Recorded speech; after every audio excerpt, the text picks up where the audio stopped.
Hello everyone, সবাই কেমন আছো? আমি তো অনেক ভালো আছি। আর আজকে মিনি ব্লগটা সন্ধ্যা থেকে স্টার্ট করছি। আর এদিকে দেখো আমার টিপ নাই, আমার টিপ না থাকলে আমার কাছে একটুকু ভালো লাগে না।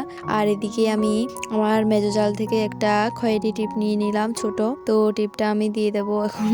আর দিয়ে তো দিচ্ছি, কিন্তু আমি দিতে মানে এটা টান করতে পারছি না। তো দাঁত দিয়ে মানে এটা সাদা যে টানটা থাকে এটা ফাড়িয়ে দিলাম। আর এদিকে টিপটা দিয়ে দিলাম। আর এই যে দেখো আমি টিপটা দিয়ে দিচ্ছি, কত সুন্দর লাগছে। তো চলো, আর এই যে দেখো আমরা চলে এসেছি রান্নাঘরে। আর এই যে দেখো গরম জল দিয়ে আটা আর একটু লবণ আর একটু চিনি দিয়ে গুলে নিচ্ছে। আর এই যে দেখো তাওয়ার মধ্যে একটু তেল দিয়ে দিয়েছিল আর আটাটা গুলেছে, ওটা দিয়ে দিয়েছে। আর আমরা বানাবো রুটি, তো দেখতে থাকো। আর এই যে দেখো আমাদের রুটি তৈরি করা হয়ে গেছে। আর আমি একটু খেয়ে দেখবো কেমন হয়েছে। আর প্লেটটা দেখো আমার কোলে নিয়ে চলে এসেছে, আর আমি এদিকে খেয়ে নিচ্ছি। আসলে সত্যি রুটিটা সেরা হয়েছে, তোমরাও বাড়িতে তৈরি করে খেতে পারো। আর আমার ছোট্ট মিনি ব্লগটা এখানে শেষ করছি।